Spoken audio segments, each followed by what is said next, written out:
Like gang stuff. I am not gang gang. You know what I'm saying? I am not gang gang. When it comes to handling business, 50 Cent has always stood firm. No hesitation, no fear. His name echoes through streets and neighborhoods far and wide, and he's not cutting checks to gangs just to move safely. No street taxes, no extortion, none of that. That bold approach has drawn heat from some serious players. We're talking major figures with real influence, like the Crips. Most would steer clear of that kind of confrontation, but not 50. He's never backed down. And as he's gotten older, he's been speaking more openly about those enemies, especially why the Crips continue to steer clear of causing trouble with him. Let's be clear, 50 Cent has never been a gangbanger. He stated that over and over again. From his early days in the tough streets of South Jamaica, Queens, he never needed to rely on a crew. He's always stood on his own. He made it crystal clear. I am not gang. I do not gangbang. I do not like Rico. I do not like conspiracy. Those words weren't just for show, he meant it. But don't get it twisted. Just because he stepped away from that life doesn't mean he isn't connected or respected. Back in the day, 50 Cent had a rough wake-up call. He got caught up selling to an undercover cop. When the raid came, the cops found a stash and a weapon. That moment shook him to his core. It was a stark reminder that if he didn't leave that street life behind, it could swallow him whole. But walking away from that world didn't mean he started moving like a target. No way. Then there was Spiderlock, a full-time Crip, who had this bold idea: unite G-Unit and the Crips under the same banner. Out of loyalty, 50 and G-Unit went along with it. They even let Spiderlock bring hundreds of Crips on stage at their shows. At first it seemed like a display of unity and strength, but then the heat came down hard. One concert had to be canceled entirely because the crowd was packed with Bloods. You can imagine the kind of tension that stirred up. And it didn't stop there. Spiderlock's music video shoots? They were literally under fire, bullets flying, rival gangs pulling up, and the tension escalating to a whole new level of danger. This wasn't just drama, it was real-life chaos. And the stakes were too high for anyone to ignore. 50 Cent wasn't going to let all that madness jeopardize his business empire. He'd worked too hard, come too far, and built too much to let it crumble over someone else's street wars.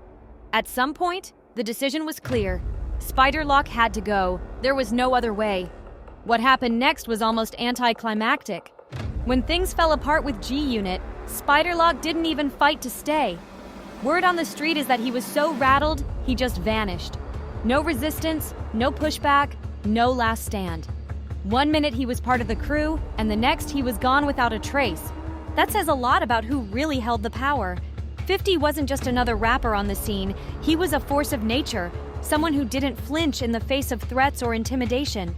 You remember Suge Knight, right? That was another heavyweight 50 face down. He's never been the type to cower, and this situation was no exception. The man who had everybody on edge back in the day?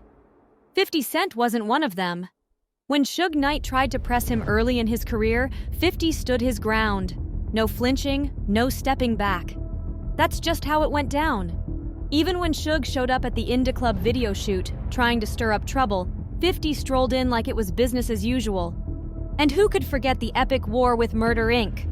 That feud is still one of the wildest in hip-hop history.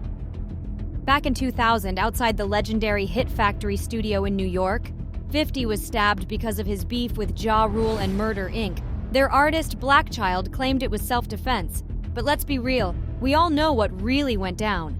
The attack left 50 needing 3 stitches, but he didn't back off for a second. Instead, he turned up the intensity. And his reputation for being the pettiest in the game? Legendary. When Irv Gotti recently passed away, 50 didn't hold back. He posted a photo of himself smoking hookah next to a mock gravestone, captioned, "I'm smoking on that Gotti pack." Now that's a level of trolling that's truly unmatched. The beef didn't just stay in the streets, it bled into the music and the culture. 50 wasn't just picking fights, he was reshaping how rivalries played out on a global stage. Albums turned into battlefields, diss tracks became ammunition, and his opponents were left scrambling. It was more than just survival, it was about owning the narrative. When 50 Cent dropped Get Rich or Die Tryin', it wasn't just an album, it was a statement. a declaration that he couldn't be silenced. Tracks like Many Men painted vivid pictures of the struggles he faced, the enemies who tried to take him down, and the relentless drive that kept him pushing forward. With each line, he made it clear. He wasn't just surviving the chaos, he was thriving in it. Every bar, every hook, and every headline only added fuel to the fire. His feuds with heavyweights like Ja Rule and even former allies like The Game weren't just industry gossip. They were cultural moments. Fans took sides, the internet exploded, and the drama became as much a part of his brand as the music itself. And through it all, 50 maintained his signature grin, as if to say, "This is my world. I call the shots." Nah, bless him. Straight savage. But this isn't just about who said what in the industry. 50 Cent has faced down actual threats to his life and come out standing.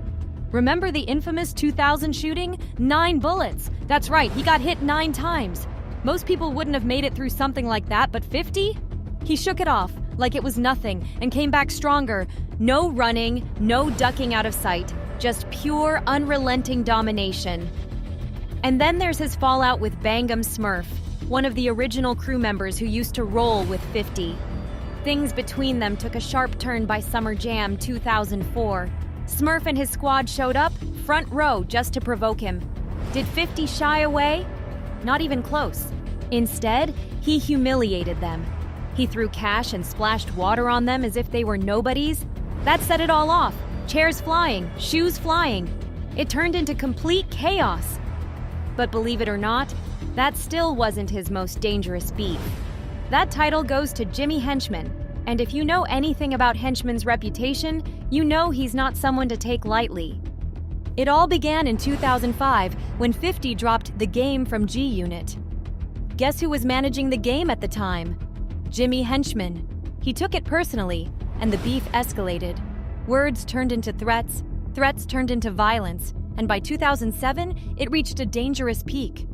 Things got so heated that G Unit members Tony Yayo and Loey Mack were even accused of attacking Henchman's 14-year-old son. That move took a regular street beef and turned it into an all-out war. Just weeks after Loey Mack was released from prison, he was shot and killed. The streets were buzzing. Word was that it was a revenge hit, and Jimmy Henchman wasn't playing. Eventually, Henchman was convicted for ordering the hit on Loey Mack, earning him a life sentence plus 20 years. Even then, the story stayed messy. In 2016, his conviction was overturned, which only kept his name tied to the drama. And if that wasn't enough, Henchman's name has been whispered in another legendary case, the 1994 Quad Studio shooting of Tupac Shakur. The connections run deep. That wasn't just some random attack. Somebody set Tupac up. And over the years, rumors swirled that Henchman had a hand in that night's events. His name kept popping up as someone who might have helped line Pac up, but nothing was ever officially proven. Still, those whispers and rumors kept Henchman's name alive in the streets. And when you mix that with his feud against 50 Cent, it was like gasoline on a fire. This wasn't just a music industry clash, it spiraled into something far more dangerous. Henchman wasn't some random industry figure, he was deeply rooted in the streets. So when he and 50 squared off, it wasn't just about who had the best diss track anymore, it turned deadly. And let's be clear, 50 Cent has never been one to let things slide. If you come at him, he's going to put the pressure on you. Even after Henchman was locked up, his name still carried weight in the industry and the streets. But that life sentence Henchman received, it was like the final chapter in one of hip-hop's most intense, street-fueled wars. Despite all the chaos, 50 Cent kept moving forward, never missing a beat. His resilience became his calling card, and every setback turned into a new opportunity. While most people might have crumbled under the weight of such constant pressure, 50 thrived on it, using each conflict as fuel to push his career even higher. It wasn't just about surviving. It was about dominating, about making sure everyone knew he was untouchable. What truly set 50 apart was his ability to navigate both the streets and the boardroom. He wasn't just a rapper caught up in beefs. He was a businessman, a strategist, always looking a few moves ahead. His power moves extended beyond the music, from landing lucrative endorsement deals to launching his own brands. At the same time, he stayed grounded.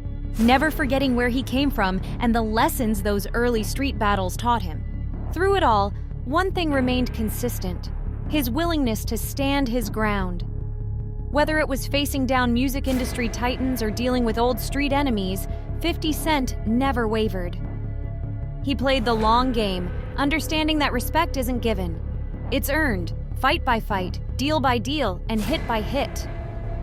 Meanwhile, 50 Cent just kept moving, like nothing had happened. Business was booming, his power was growing, and one by one, his enemies were either falling off the map or going down. But that's just who 50 is. He doesn't just survive, he thrives. While other rappers fade out or get trapped in the same street drama they rhyme about, 50 completely flipped the script. From dodging bullets in Queens to becoming a full-blown mogul, his rise has been nothing short of extraordinary. And the craziest part, he's still out here taking shots. On social media, in interviews, and even through his calculated business moves, he keeps his name in the spotlight.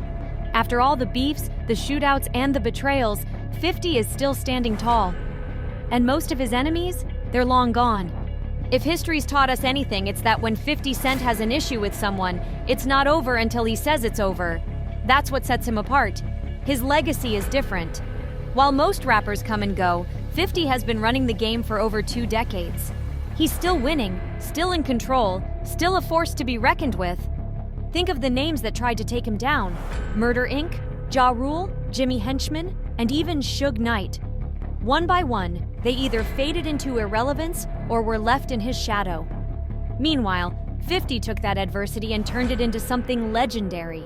He went from a street hustler ducking gunfire to a billion-dollar businessman. And yet, through it all, he never lost that edge, never stopped playing the game his way. That's why his name still carries weight. That's why 50 Cent remains a powerhouse, winning, dominating, and showing the world how to keep leveling up. Look at the way he moves. 50's not just making music, he's running the whole show. TV shows, massive business deals, international tours, he's got it all, and meanwhile, his enemies are still trying to stay relevant, and every time they pop back up, 50's right there, hitting them with a meme, a cutting joke, or a flat-out savage post. He makes sure they never forget who's in charge. What really sets him apart, though, is his ability to dominate both worlds. Corporate execs are writing him massive checks, yet he still commands respect in the streets. That's a rare combination. Most artists either sell out and lose their edge, or stay stuck rehashing old battles. But 50? He's mastered the balance. He's played the corporate game without losing the grit that made him a legend in the first place. And don't forget what he survived: 9 bullets, the wildest rap feuds, and some of the most dangerous foes in the game. If that couldn't stop him, why would anyone think he's slowing down now? He's not just a rapper, he's a walking empire. Every deal he makes, every post he writes, and every track he drops sends the same message. If you come for 50, you'd better be ready for war, because history proves it. No one's ever truly won against him. If you asked him, he'd tell you straight up, he's untouchable. Even with all the drama, 50 kept evolving. He wasn't content just to be known as a rapper who survived the streets, or as the man who could handle any beef. He had bigger ambitions, visions that extended far beyond music. Over the years, he built a brand that's as diverse as it is lucrative. From selling out shows across the globe to launching his own spirits line, he proved there's no limit to what he can achieve. And let's talk about television. He didn't just dabble in it, he took over. Power, one of the biggest TV shows of its time, was just the start. 50 didn't just star in it. He executive produced it, controlled the narrative, and turned it into a cultural phenomenon. Power spawned spin-offs, dominated ratings, and proved that 50 was more than just a hip-hop mogul. He was a media powerhouse. But even as his star rose higher, he never lost touch with the raw energy that made him a legend. He could sit in a boardroom, closing multi-million-dollar deals, and then hit social media to clown his enemies with the same fearless energy he's always had. It's that combination of street smarts, business acumen, and unshakable confidence that keeps him at the top, no matter what comes his way. Beyond the screen and the music, 50 Cent carved out a lane in business that few could have predicted. He didn't just enter the corporate world, he made waves. His investment in vitamin water turned into a monumental payday, proving that he wasn't just a player in the game, he was rewriting the rules. While other artists were content with sponsorship deals, 50 was securing equity, stacking millions and outthinking the competition. And then came the ventures that followed. A line of premium headphones, partnerships with major tech brands, even a push into cannabis and wellness products. Every move he made felt strategic, calculated, and built to last. While most artists get one big win and coast, 50 never stopped building. He was always looking for the next big opportunity to solidify his empire. But the hustle didn't end there. He took what he learned in music, hustling on the streets, creating demand out of thin air, and always keeping people talking, and applied it to every business deal. The result? A legacy not just in hip-hop, but in the world of entrepreneurship. While others were content with fame, 50 built wealth. While they stayed in one lane, he created a whole highway. That's what makes him not just a survivor, but a true innovator. He's proven time and again that he's untouchable. 50 Cent has faced some of the most dangerous and influential figures in the game, and yet he always comes out on top. Whether it's industry beef, street-level drama, or even real-life attempts on his life, he's never backed down. He doesn't pay for protection, he doesn't bow down to anyone, and the thing that sets him apart? He's got the resources, the connections, and the fearlessness to handle whatever comes his way. That's why his name still commands respect. That's why even the Crips think twice before stepping out of line with him. People talk about how going through near-death experiences can change you. But for 50, it only sharpened his instincts. It only made him bolder, more calculated, more determined. And in classic 50 Cent fashion, he did what he always does. He stayed winning. He made his choice, put himself first. That's how the game works. But now, it's your turn to decide. Was cutting ties with Spiderlock and the G-Unit Crips the smart move, or was it a betrayal of loyalty? Does 50's fearlessness really keep him on top? Or do his connections do the heavy lifting? And should more artists take a page from his book and stop paying street taxes altogether? What's your take? Let us know your thoughts.